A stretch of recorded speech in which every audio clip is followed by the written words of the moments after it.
क्या होता है ये मानसिक अपचन, इमोशनल इंडाइजेशन।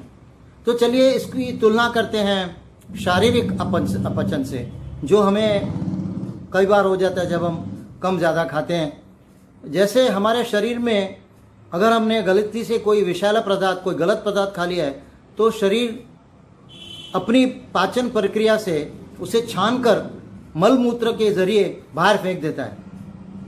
किंतु अगर कोई चीज़ रह जाती है तो उससे हमको अपचन हो जाता है और बदहाजमा हो जाता है, हम बीमार पड़ जाते हैं। इसी तरह से जब हम अपने ज्ञानेंद्रियों से, आँखों से, कानों से, नाक से जो भी कुछ हम सुनते हैं, देखते हैं, सूंघते हैं, उनमें से अगर कोई भी बात हमारे मन को विचलित करने वाली होती है तो वह मन के अंदर रह जाती है।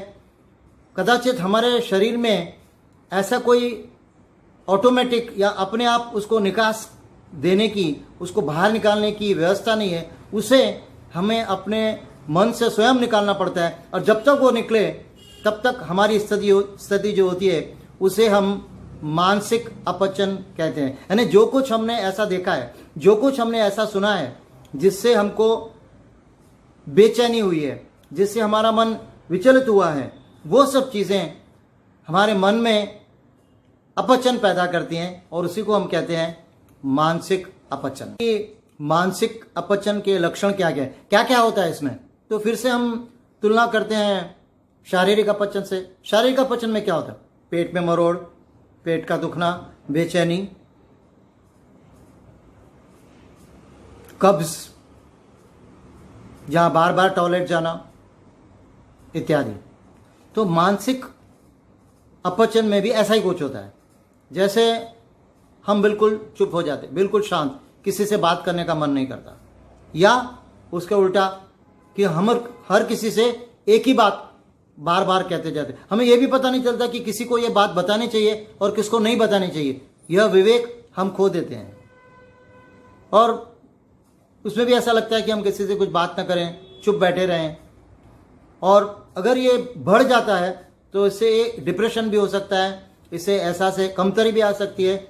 इसलिए यह ज़रूरी है कि समय रहते इसका उपचार करना चाहिए और सावधान रहना चाहिए कि यह हमें न हो।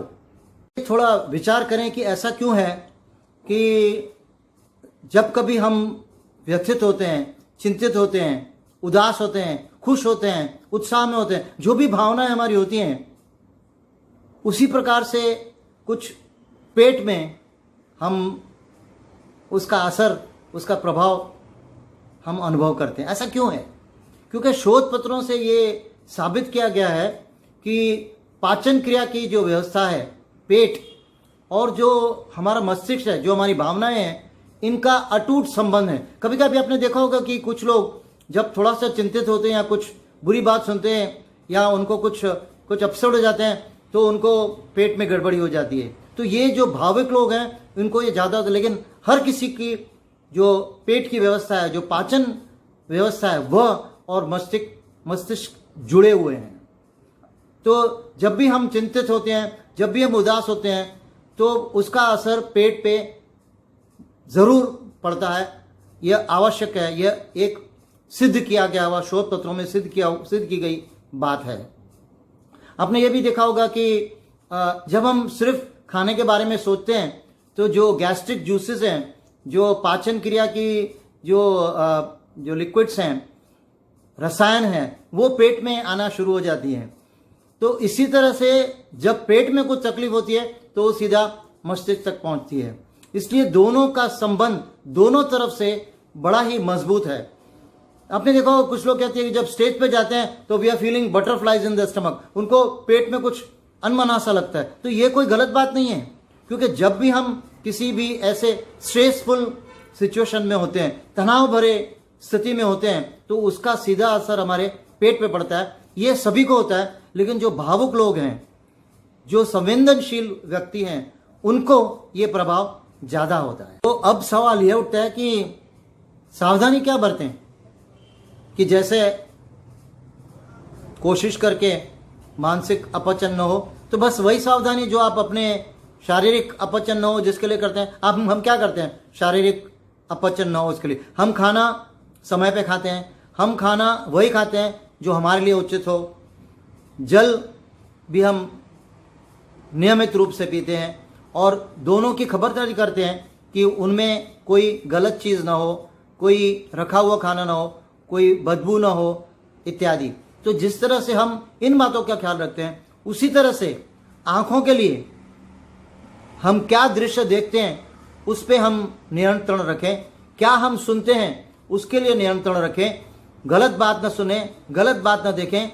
और शरीर भी हमारी जिन वस्तुओं को या जिसको भी छूता है उससे भी हमको बुरा प्रभाव पड़ सकता है, इसलिए उसको भी ध्यान में रखें। आप ये देखते होंगे कि कभी कभी टीवी में दिखाते हैं कि ये दृश्य हानिकारक हो सकता है, विचलित करने वाला हो सकता है। उसी तरह से आप खबरदारी बरतें कि जो भी कुछ सुन रहे हैं, जो भी कुछ देख रहे हैं, अगर वो सही नहीं है तो उससे दूर रहें। सवाल ये उठता है कि हम कितना भी चाहें कि हम ये न सुने, वो न सुने, ये न देखें, वो न देखें, लेकिन टीवी के सामने बैठकर समाचार पत्रों को पढ़कर कुछ न कुछ हमारे आंखों से और हमारे कानों से हमारे मन में अंदर जाता ही रहता है। इसलिए कदाचित सभी को थोड़ा बहुत या ज़्यादा भी मानसिक अपचन रहता ही है, लेकिन ये पता तब जाके चलता है जब यह बहुत बढ़ जाता है। किसी को इन्फीरियरिटी कॉम्प्लेक्स होता है, किसी को डिप्रेशन हो जाता है इत्यादि। तो क्या कर सकते हैं हम क्या उपाय कर सकते हैं कि हमारा मन धीरे धीरे जो अपचन है वो मानसिक अपचन से ठीक हो जाए। उसके लिए एक बात तो यह है कि डायरी लिखना शुरू करें या किसी पन्ने पर जिस बात का आपको कोई दुख दर्द है, आपको कोई विचलित करती है बात, किसी बात से आप बेचैन हैं, किसी से आप नाखुश हैं, नाराज हैं, तो वो बात, वो किस्सा आप एक कागज़ पर लिखें और बाद में कागज़ को फाड़ के फेंक दें। अगर आपका कोई विश्वसनीय योग्य व्यक्ति है जिसके साथ आप साझा कर सकते हैं तो उसके साथ साझा करने से भी आपका मन हल्का हो जाएगा। या समुद्र किनारे तट पर जाके बैठें, या पेड़ के नीचे बैठें, या कहीं घूमने चले जाएं, या पैदल चलें। ऐसे बहुत सारे छोटे छोटे उपाय हैं जो हम कर सकते हैं जिनसे हमारा मानसिक तनाव, जिनसे हमारी यह मानसिक अपचन कम होगा। बहुत सी बातें हैं जो हम नियमित रूप से कम कर सकते हैं, जैसे सुबह में जल्दी उठें, अपने रुचि का काम करें, भोजन समय पे खाएं, मित्रों से बात करें, पौधा लगाएं, पौधों से भी बात करें, कोई पालतू जानवर घर में रखें, कुत्ता है बिल्ली रखें। और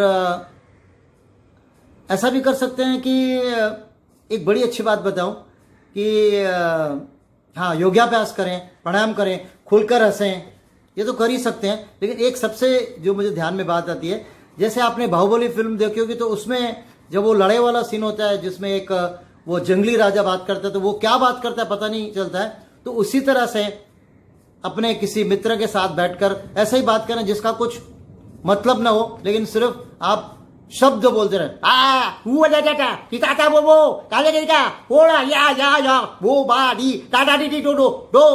इसको इंग्लिश में गिबरिश भी कहते हैं, यानी बोलते रहिए लेकिन उसका मतलब कुछ भी नहीं हो। उससे क्या होगा कि आपकी मन की भड़ास निकल जाएगी और आप बहुत ही अच्छा फील करेंगे, और मन का तनाव जब कम होगा तो आपकी मानसिक अपचन की स्थिति भी दूर